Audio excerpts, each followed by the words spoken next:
স্কটল্যান্ডের বিপক্ষে গ্রুপ পর্বের শেষ ম্যাচে ব্রাজিল দলে নেইমার ফিরতে পারেন বলে জানিয়েছেন কোচ কার্লো আনচেলত্তি। কাফের গ্রেড 2 ইনজুরির কারণে টুর্নামেন্টের প্রথম 2 ম্যাচে মাঠে নামতে পারেননি এই সান্তোস তারকা। তবে ধীরে ধীরে পুনর্বাসন প্রক্রিয়া এগিয়ে নেওয়ায় আগামী সপ্তাহের শুরু থেকেই তিনি দলের অনুশীলনে ফিরবেন বলে আশা করা হচ্ছে। হাইতির বিপক্ষে 3-0 ব্যবধানে জয়ের পর আনচেলত্তি জানান, নেইমার এখন ব্যক্তিগতভাবে অনুশীলন করছেন এবং খুব শীঘ্রই দলের সঙ্গে পুরোপুরি অনুশীলনে যোগ দেবেন। তিনি জানান, 20 জুন শনিবার আলাদাভাবে অনুশীলন করবেন নেইমার জুনিয়র। এরপর আগামী 22 জুন থেকে তিনি সতীর্থদের সঙ্গে মাঠে নামবেন। সবকিছু পরিকল্পনা অনুযায়ী এগোলে বিপক্ষে ম্যাচে সে খেলার জন্য প্রস্তুত থাকবে।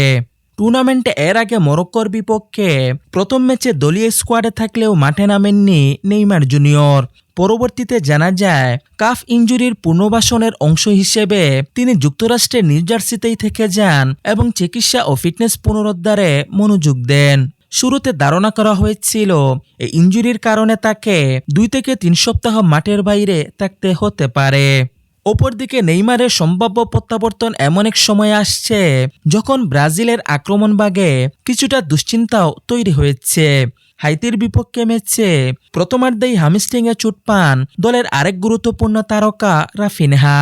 তার ইনজুরির প্রকৃতি এখনও পুরোপুরি নিশ্চিত নয় বলে জানিয়েছেন দলটির কোচ কার্লো আনচেলত্তি।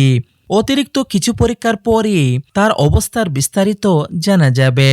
2025-26 মৌসুমেও হামস্ট্রিং সমস্যায় ভুগেছিলেন রাফিনহা। ফলে নতুন এই চোট ব্রাজিল শিবিরে বাড়তি সতর্কতা তৈরি করেছে।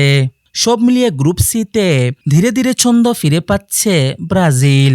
মরক্কোর বিপক্ষে প্রথম ম্যাচে 1-1 গোলে ড্রয়ের পর হাইতির বিপক্ষে দাপুটে জয়ে নকআউট পর্বের পথ কিছুটা সহজ করেছে দলটি। এদিন ম্যাচে প্রথমার্ধেই 3 গোল করে প্রতিপক্ষকে ম্যাচ থেকে ছিটকে দেয় তারা। এখন স্কটল্যান্ডের বিপক্ষে শেষ গ্রুপ ম্যাচকে সামনে রেখে নেইমারের সম্ভাব্য ফেরা ব্রাজিল শিবিরে নতুন করে আত্মবিশ্বাস জুগাচ্ছে। উত্তর আমেরিকায় অনুষ্ঠিত এই বিশ্বকাপে শিরোপার লক্ষ্য নিয়ে এগোচ্ছে ব্রাজিল। আর সেই অভিযানে নেইমারের প্রত্যাবর্তন হতে পারে বড় এক শক্তি। আপনারা কি মনে করেন স্কটল্যান্ডের বিপক্ষে নেইমার মাঠে নামবেন? আপনার মতামত অবশ্যই কমেন্ট বক্সে জানিয়ে দিবেন।